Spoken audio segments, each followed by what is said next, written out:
Alan Heckman is a young boy visiting another town with his parents when he comes across a fellow child called Louis Hunt, who is constantly cleaning his glasses with his shirt and playing with his necklace.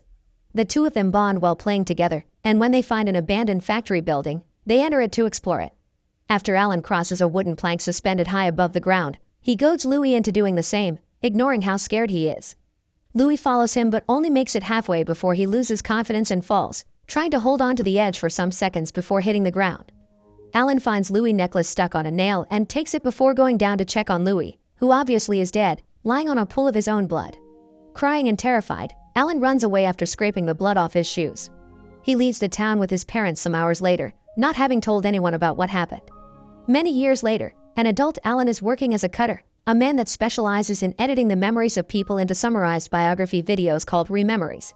The footage comes from something called the Zoe implant. They put them in you as a baby and record your entire life. This has caused quite a controversy among many rebel groups who protest in name of their privacy and tattoo their faces to show where they stand. Cutters have 3 rules. They cannot sell or give away the footage, they cannot have an implant themselves, and they cannot mix footage from different people to do one rememory. Alan is particularly well known for editing for controversial personalities today. Alan is showing one of his clients the demo of Mr. Monroe's rememory, who recently passed away, and taking notes of the relatives' reactions to know what works and what doesn't on a notebook that has Louis' necklace tied to it. After the client is gone, he goes through the footage again, finding the recording of Mr. Monroe hitting his wife and deleting it without remorse. Later in the evening, he meets with fellow cutters Hassan, Thelma and her assistant Michael, who has a friend he wants to introduce to Alan for the job, but he reminds them he works alone. After Hassan tells the story of how a girl changed her life for the better after learning she had the implant and people would see her life but ended killing herself anyway, Thelma tells Alan she has a job for him. A tech lawyer Charles Bannister has died, and his widow is looking for a cutter. His memories are quite disturbing, so Thelma couldn't accept the job, but this is right Alan's alley, so he accepts it. Afterward, Alan visits the bookshop where Dalila, the woman he has a crush on, works. He invites her over to his place after she closes the shop and shows her the special computer he uses to edit the memories, called a guillotine. She's never been to a rememory, not even her ex-boyfriend's, because she wants to remember him her way.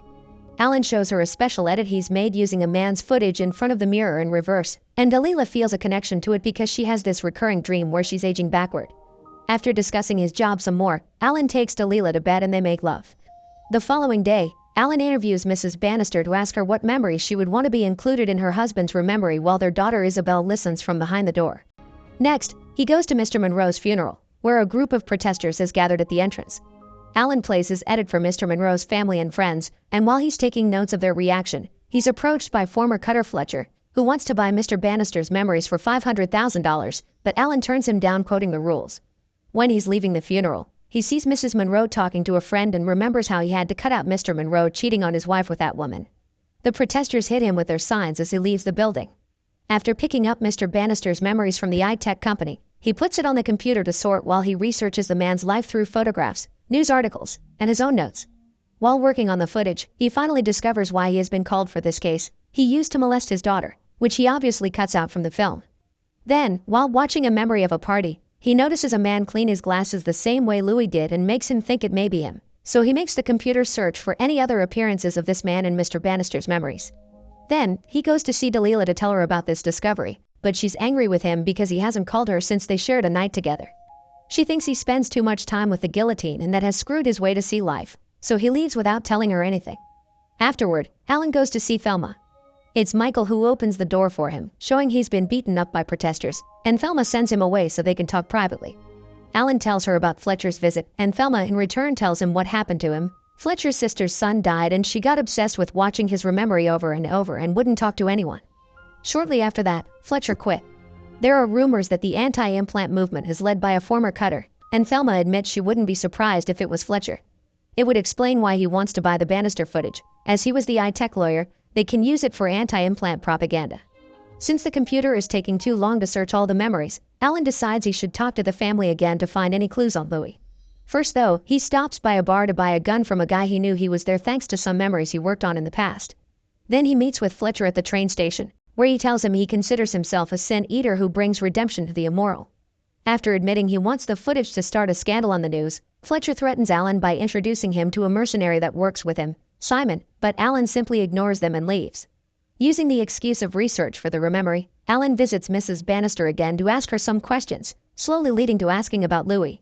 She has no idea what he's talking about, so he tries with Isabel next. She doesn't want to talk about her father, but after Alan bonds with her by telling her he lost both his parents when he was a child, Isabel accepts to tell him about the man he's looking for. It was indeed Louis Hunt, a teacher of hers who died in a car accident a year ago.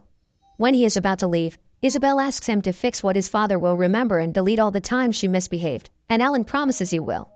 Desperate to find Louis, Alan calls Hassan and asks him for a favor. He has a cousin that can let them in the eye-tech company so Alan can search for Louis' implant. While searching the boxes in the office, a guard almost catches them, but they turn off their flashlights until he's gone. Then it's back to searching. Sadly, Louis didn't have an implant, but Alan makes an even bigger discovery. He has a Zoe implant, and he never knew about it because his parents died before they told him. Since the recommended age to tell your kids this is 21. Alan steals the file and takes it home with him, where he watches the recording of the salesman selling the implant to his parents. Feeling incredibly upset, Alan punches his bathroom mirror then runs out to the streets while having a panic attack. Somehow he manages to give Dalila a call, who comes to his place to take care of him. They spend the evening watching footage he never showed anyone before. They're images from defective implants that can't tell the difference between what the eyes see and what the mind sees, so it records daydreams and hallucinations. After Dalila falls asleep, Alan leaves the building, unaware Fletcher and Simon are watching him from their car, and goes to a tattoo parlor specialized in synth tattoos done electrosynthetic ink that creates a magnetic field that interferes with the Zoe implant. 2 tattoos are needed, one for blocking the audio and another one for the video. The artist knows he's a cutter but accepts to do him anyway, and explains he doesn't have to do his whole face. That's just people wanting to show where they stand on the subject. Alan ends up with a small, simple tattoo for the audio on the back of his neck. When he returns to his apartment, he hears noises coming from the guillotine. Thinking someone has broken in to steal his footage, he takes out his gun, only to discover it's Dalila watching a compilation of her ex-boyfriend's memories of her that Alan has kept for himself. She finds this incredibly disturbing and gets even more upset when she sees he carries a gun, so after slapping him, she grabs the weapon and shoots the guillotine, destroying the banister footage before leaving. He takes the broken implant to Hassan, but it's too damaged for him to fix. Alan wants to use the one on his head instead, and when he hears those words, Hassan knocks him out with a punch. When he wakes up, Thelma is there too, and both she and Hassan are furious with Alan for having brought an implant to their workplaces, which breaks the code and could get them in big trouble. Alan explains he didn't know he had it until recently and wants Hassan to access it while he is still alive like he did with a client before. Hassan explains it's incredibly dangerous and his client never recovered, staying as a blank for the rest of her life, but he ends up accepting anyway when he realizes Alan will do it with or without them. At least with their help, he can still be alive by the end. They put a condition though, he can never cut again after this, and Alan accepts. They connect Alan's head to a computer, which won't record anything, it will just allow him to watch, and he only has 5 minutes before it gets too risky. The initial electric shock is quite painful, but Alan soon recovers and starts looking through the footage. After stopping for some seconds to see a memory of his parents' funeral, his first kiss, and another one of himself in the mirror, Alan finally goes back to the day he met Louis and is shocked to see how much his memory has changed through the years. After goading Louis, he tried to stop him when he noticed it was too dangerous, and what he stepped on later hadn't been blood, it was just paint. He's so deeply touched by seeing this that he gets distracted and he doesn't remove the wires from his head in time, getting another electric shock when the 5 minutes are over. Luckily he's fine, and he thanks the other 2 cutters for having helped him find inner peace. When he returns to his apartment, he finds the door open, Fletcher and Simon are there, looking for Bannister's implant. Alan gives it to them since it's destroyed, and an angry Fletcher leaves after taking Alan's notes with him, which is better than nothing. The next day, Alan visits Mrs. Bannister to tell her that there was an accident and the footage was destroyed. She laments the loss aloud, but she actually looks quite relieved, even saying some things are best forgotten. This upsets Isabel, who rushes to her room to see Alan through the window leaving their place. All this is being recorded by her own implant, so her mother is wrong. These things will be remembered someday. Afterward, Alan visits Louis' grave and leaves his necklace on it.